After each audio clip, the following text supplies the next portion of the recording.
Let's get to work. Good morning. You're listening to Central Wisconsin's 24-hour information station, AM 1320 WFHR. It's time now for the Morning Magazine, brought to you by Comfort Air Heating, Cooling, Plumbing. Now, with the Morning Magazine, here's Carl Hilke. Thank you, Jerry, and good morning, everyone, and welcome to today's show on AM 1320 and streaming live at WFHR.com. We also welcome our buddy Jesse from Wisconsin Rapids Community Media, who's digitally recording this in high definition for viewing on their fine website or on your local public access channel, depending on which cable system you have. And the reason why he's here, it's our monthly visit with the Wood County Sheriff's Department, the last one, with the retiring Thomas Reichert, our outgoing sheriff. Good morning, sir. You know, Carl, thank you. It's absolutely wonderful to be here today. But you know, your lead-in where you say, "Let's get to work." Yeah. It just occurred to me when you just said that you know we've been doing this now for 13 plus years. Right. And it just occurred to me this has never seemed like work to me. Yeah. And you know, this has always been like a really wonderful break in my day, and it's been always been something that I've always characterized as being certainly more fun than work. And it'll seem odd not hearing that anymore. Okay. So that last time certainly made an impact. Okay, well, thank you, sir.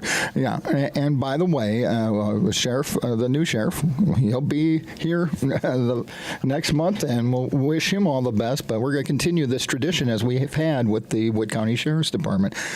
Your thoughts as you're getting ready to wrap up your career in law enforcement, and not just as a sheriff, but also your whole career in law enforcement.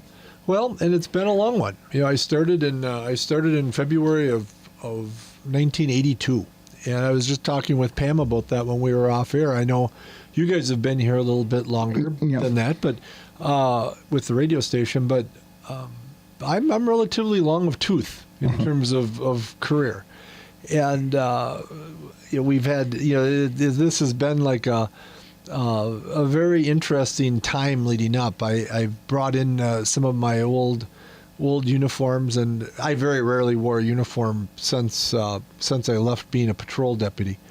And some of the people were saying, "Oh, we didn't even know you had a uniform," you know, and those type of things. But you know, this has been a wonderful career, and you know, any absolute way that you cut it, I have been so blessed to have had the career that I've had, and I don't even just mean the last 13 years as sheriff.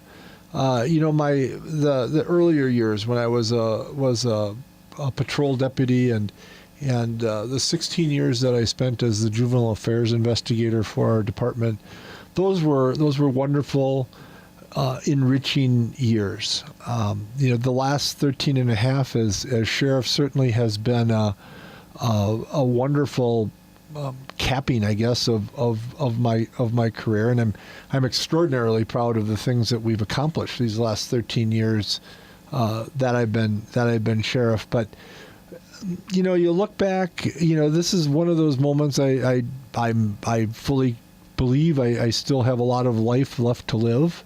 But you look back, you know, at this moment at what you've done and where you've come from. You know, I think about elementary school at St. Peter and Paul, and high school at Assumption, and the people that I met through those years that have been with me and have been support and worked with me through my later career. And there's just no way to. There's just no other way to cut it than to consider that Thomas Reichert has been an extraordinarily blessed person, and you know, the hope I think, and certainly my hope for my daughter and my stepdaughters, is that they have a better life than what Missy and I have, and.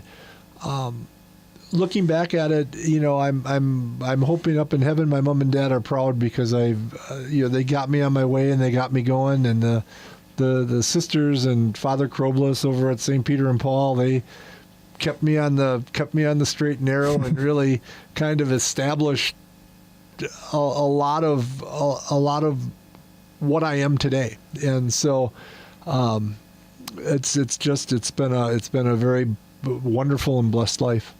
Now that you are going to move into civilian life, as it were, you got any second career plans, or something you want to try differently? Or I do. Well, as you know, as we've discussed on the show, my wife Melissa this last summer had left being the president of our local chamber, and took a job as the communications director for the city of Punta Gorda in Southwest Florida, which is very, very near where we live in an adjoining city from Punta Gorda. So it's I'm looking forward to, she's always been an incredible support to me as sheriff, and I'm looking forward to doing whatever I can to help her in her career as she grows in her career, and I know she hopes to be promoted and move on in her capacities with the city of Punta Gorda. Whatever I can do to help her is going to be first and foremost on my list to do. Whether that's simply attending events with her, or I've always had a very good gift of being able to write well, whether it's writing speeches for her or writing stories for her, or anything that she would have to do as communication director. Being kind of a sounding board for policies of Punta Gorda. I've got some experience in policy making, and whatever I can do. Secondarily, I bought a franchise business that I'm going to locate in Southwest Florida, and I'm in the process now of the final setup of it. But it's called Garage Force of Southwest Florida. And what we do is we'll be putting concrete coatings on garages, sidewalks, pool decks, lanais, anywhere where there's concrete. We can put these very decorative chipped finishes on these cements. Which this is something just totally different than anything that I've ever. What got you into it? Well, what got me into it is I had called and got an estimate from one of my now competitors to do my garage, because I thought that it looked like a really cool product. And one time, and I thought that the price was too much. I couldn't afford to have it done because it was like, I have a really small garage, and it was like $3,500 or something to do my garage. But one time, Missy was searching the internet, and she came upon this franchise, which coincidentally is based out of La Crosse. And I investigated it. I like the business atmosphere that I'm going to be walking into in Southwest Florida, in terms of competitors and in terms of how the product fits to the area, which I think it fits extraordinarily well. And I'm going to be starting that business. Now, I've gotten a lot of jokes about that because of like now at 55, you're going to start 57. I'm giving myself the benefit of the doubt here. At 57, you're going to start doing manual labor. The answer is no. I was going to say, okay, you're going to be hiring. I'm going to be hiring people to do the labor, and I'm going to manage the business. I'm going to manage the business and take care of the sales side and more of the business side. You're going to be an entrepreneur. Well, again, Missy has to like that coming out of the chamber. I think she totally digs the idea that we're going to be entrepreneurs. We've got a pretty decent investment into this. But again, I go into the, talking about when we opened the show up about how lucky I've been and how blessed I am. For the last 13 years, I managed a $9 million business, basically.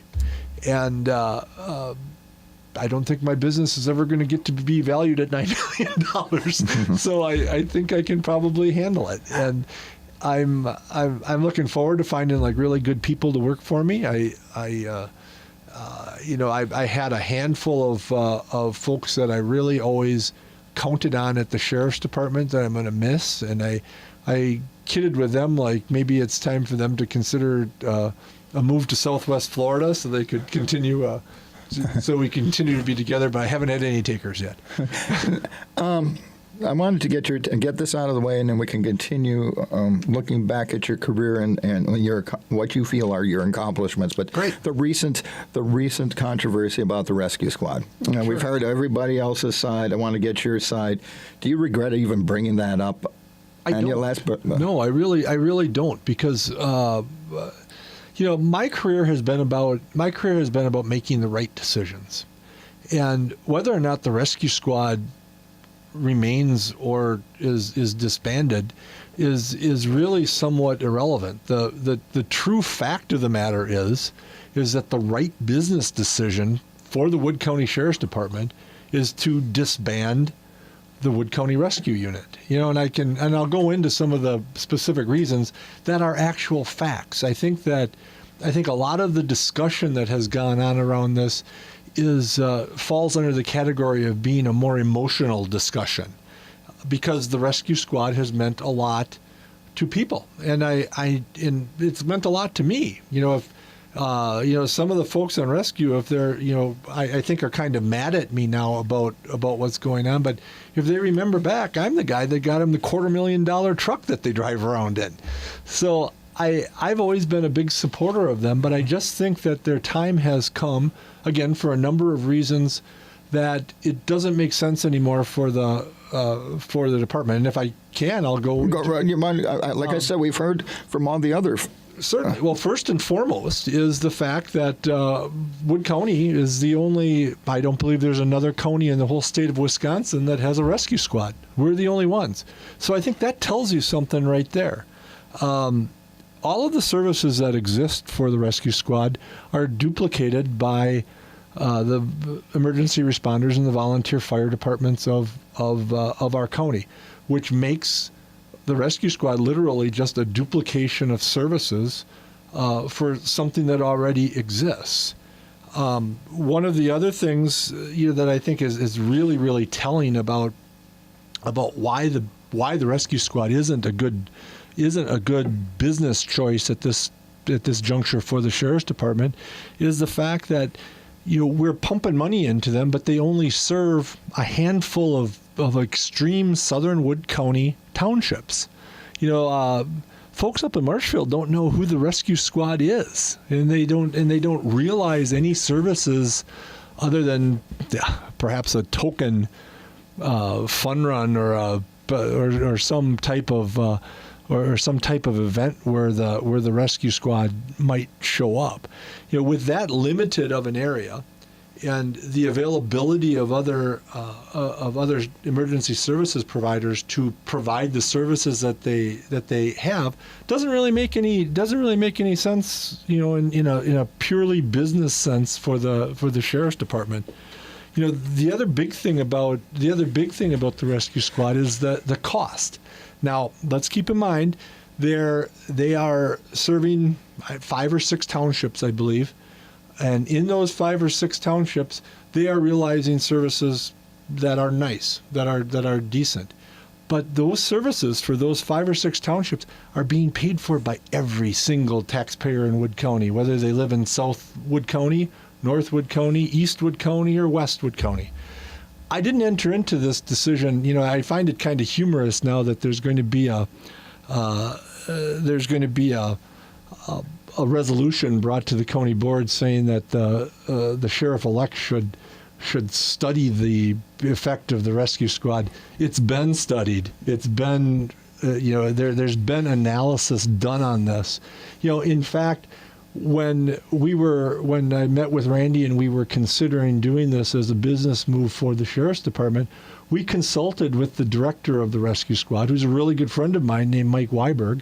And his comment to us at the time was, I don't blame you guys for wanting to disband the rescue squad. We're just doing the same thing that other people are doing. So I've been a little surprised by the reaction to this. And, my conclusion regarding it, first of all, I think that the resolution that's going to be coming forward is silly. It's just a political gimmick by some of the county board supervisors. But I really and truly think that when you look at the rescue squad from purely what's the best business choice for the Wood County Sheriff's Department in Wood County, it doesn't make any sense anymore. That doesn't decrease the luster of what they've done in the past, or or what a shining example of volunteerism that they were. It's just a matter of, as is everything, nothing is permanent. Everything has an end date. Thomas Reichert as sheriff has a date like a carton of milk. There's going to come a day when it doesn't when you don't do it anymore. And it's my belief that date has come. And did you, or was it ever brought up on the county board floor by representatives from those those areas that aren't served? Why do we have this? We're not getting, because that's a fair question. Sure. Taxpayers there are paying for a service they don't get. Well, it's been brought up many times through the years, and I always argued for the rescue squad for the very reason because we use them for other services within the department, which they aren't really doing anymore and aren't really being a part of. What's really kind of interesting about this is now the fact we've got supervisors that are kind of backpedaling because of whatever reason, but this has already been voted on, and it was voted 19-0 to eliminate the rescue squad and move forward with. Well, that was part of the overall budget resolution. Part of the budget, but they had every opportunity to remove this from the budget and vote on it individually. Their choice was to keep it in the budget and vote for it as it was. They voted 19-0. We got a caller on the line. I want to thank the caller for being patient. And like I said, what was your main reason before I go to the caller for then deciding just to, we're going to reinstate it and just... Well, my reason for it was, my reason to eliminate it to begin with was purely a business decision. It wasn't anything that any member had done or anything that I wasn't mad at anybody, which was one of the rumors that's floating around out there. Or I was out to get someone. Simply not true. I don't make decisions based on wanting to get someone. I made a decision based on the fact that the actual amount of money that the rescue squad is costing the sheriff's department on a yearly basis isn't $10,000 like a whole lot of people want to say. It's at least $25,000 when you build in all the maintenance, all the additional expenses that they have. It's $25,000 that we can use in other areas, primarily the jail, and I think that was my big my big reason for wanting to remove it. As far as putting it back, seeing that emotional response that these folks had, I thought that this would represent actually a couple of things. One, let's put all these facts out there, and if Wood County still wants to have a rescue squad, hey, I'm okay with it. It doesn't make any difference to me if they have one. I like the rescue squad. My only issue would be make the sheriff's department whole, because the elimination of the rescue squad means about probably $150,000 that would be going into the sheriff's department budget for 2019, which they're either going to have to add from the contingency fund or make us run short, and I don't think that would be particularly fair for the sheriff's department going forward in 2019. The idea, if it's a choice that the county is making to invest these type of funds in such a limited organization in such a limited area, so be it. I don't have any issue with it. My thought was, man, this is an emotional response these folks are having. Let's make it a learning opportunity. Maybe the next time something like this comes up, people will get involved a little bit earlier than waiting until after it was passed through the whole budget process. Okay, let's get to a call before we have to take our first break. You're on the Morning Magazine with Sheriff Reichert. Yeah, hey, a couple things. One, you said you helped get the $250,000 truck. So why in your press release would you say that it needs to be replaced when it doesn't? Well, actually, in speaking with the director of the rescue squad, he is anticipating that in the next 2 to 3 years that the rescue truck is going to need to be replaced. That's simply the fact. That's funny. It's not what he said. Anyway, Actually, the second thing. it is what he said. Yeah. Okay. Second thing is, so the county board yesterday is going ahead and reopening the budget to try to find $45,000 to start ATV trails throughout Wood County. That doesn't benefit me because I don't own an ATV.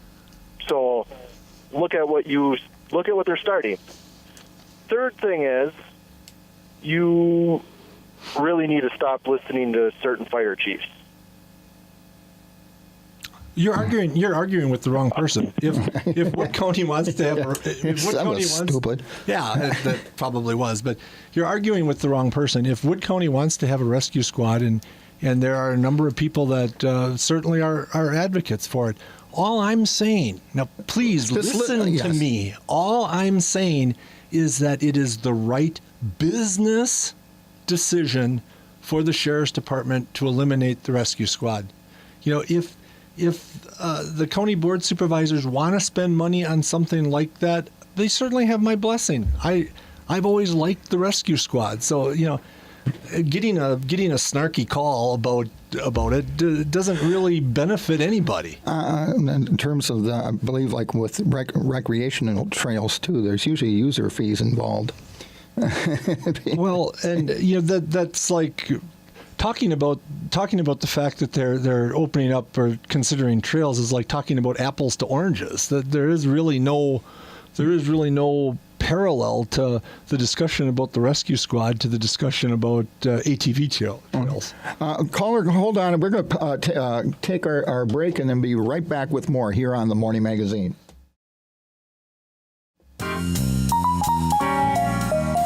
Good morning and welcome back to the Morning Magazine, presented by Comfort Air Heating, Cooling, Plumbing.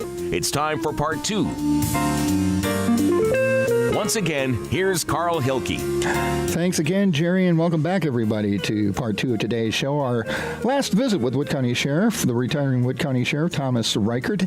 We should mention the Sheriff has to get out of here a little early, and we promised to let him get out of here about 1:45 because he has to be somewhere in a short period of time. But we have a caller that's been patiently waiting. I thank you for waiting, caller, and it's your turn on the Morning Magazine. Good morning. Hello? You're on the air. Yeah, hi. I'm a resident of Saratoga. Again, on the rescue unit, I'm also good friends with Mike Weiberg. There's no way, no how he ever said anything about 2 to 3 years for the rescue unit. I have been at all the meetings lately. I've been at the judicial meeting, the executive meeting, and all this has came up in the meeting, and it's documented. As a mechanic, the rescue unit does not need to be replaced in 2 to 3 years. My professional opinion, easily 8 to 10 with the proper maintenance. It could go no problem. But also, talking about that, I just like to say this is not a business decision. This is a public safety issue. They also provide more services than some of the fire and other rescues, specialized services, water rescue, other issues also. They also save the county money by allowing officers to leave the scene of a car crash and they could take over and do those kinds of duties. Also, like Sheriff Reichert had said, they do serve a purpose too in the community as far as the polar plunge and safety at the ski show where we hold the state, national, and also the world tournaments, which is also safety related. Okay, this is only pennies on the dollar. I mean, the citizens are paying like less than a quarter for this is public safety. Okay, you're clearly a rescue squad. Sense to this at all. You're clearly a rescue squad supporter, and that's fine. I am too. I don't dislike the rescue squad. So I disagree with you. In conversations I had with the director, he has said that he thought that in the next 2 to 3 years we'd have to look at replacing at least part of the rescue unit, and that's fine if you don't think that that's the case. But And secondly, this actually is a business decision because the services that are provided could be provided from another source. But the fact that you are as adamant of a supporter of the rescue squad as you are, I think is cool. That's okay with me. I'm not mad at anybody. I'm not mad at you for your phone call.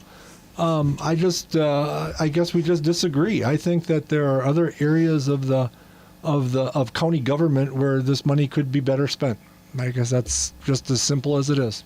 We're going to leave it at that because this is going to be on the floor of the county board, and then the next sheriff and the next administration can deal with it. And I got some other issues that I wanted to talk to you about. I guess as you complete your reign or your term as sheriff, what would you consider your greatest accomplishment and your biggest disappointment? Gee, I think maybe I'll talk about the disappointment first, and I think maybe in part it's the reaction to a business decision. I think that this certainly wasn't my intention of having as a last issue as being sheriff, and it's maybe unfortunate that it's kind of mushroomed into what it is, and I hope that it's resolved. I hope it's resolved in some other manner than the resolution that the county board is considering bringing forward, because it's a resolution that's already been done. But we'll see what happens. So, I've relatively had a career that I haven't had a lot of disappointments in. Certainly as sheriff, I've been quite successful in getting the things through that have made a huge difference for our department. The old idea of leave something better than how you received it, I think really kind of applies here. The sheriff's department that the sheriff-elect is going to receive is in far, far superior shape. No, it doesn't. Our department doesn't even look like it did in 2005 anymore. Some of the things that we've done in these last 13 years is I've returned almost $5 million of money to the county general fund just from my budget. Money that I didn't spend. The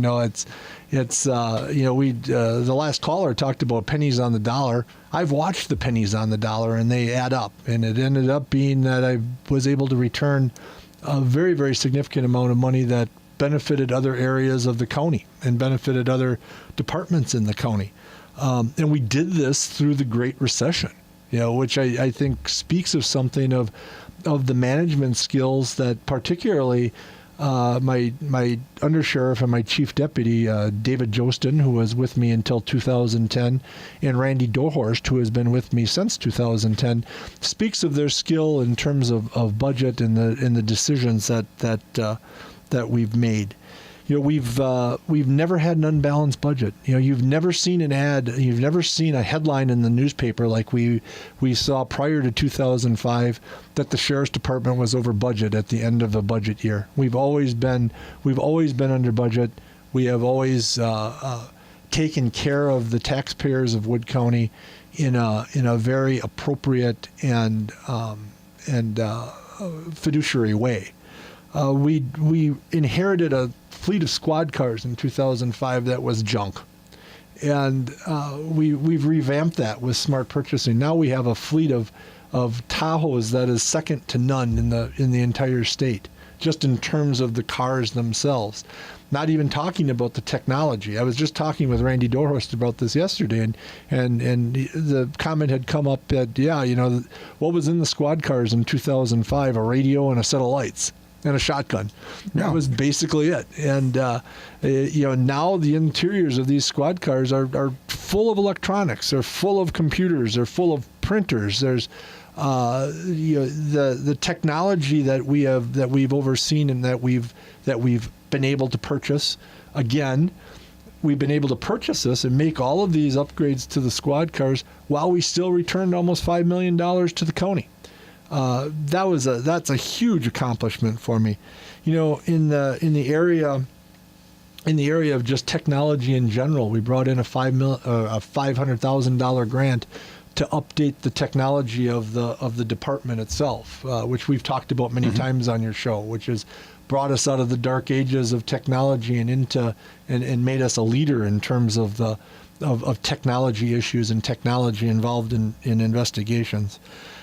All of these things that I've already mentioned, we haven't even talked about the jail yet. The jail has been like a source of tremendous success. We've had to reorganize the jail 2 times in my 13 years. The first time to eliminate a lot of waste that was going on in the jail, waste in transports that were taking place, waste in purchasing decisions that were being made. We've changed all of that, and the jail is now being run economically solvent and making a difference. Now, the jail is still too small, so what did we do with that? Well, we did a number of things. We instituted an electronic monitoring program, which put people that qualified under certain circumstances out on electronic monitors so that they could serve their sentence and in some cases remain working and employed and paying for the support of their children and families during the process. Now, that electronic monitoring program is like the gift that keeps on giving to Wood County. We, based on current numbers that we have, the electronic monitoring program saves the county about $45,000 every single month versus the way we did business prior to 2005. That's $45,000 a month to the good. We still have issues with housing of prisoners. Our jail will hold 115 people, maybe 110 people. We have jail populations sometimes in the 220s.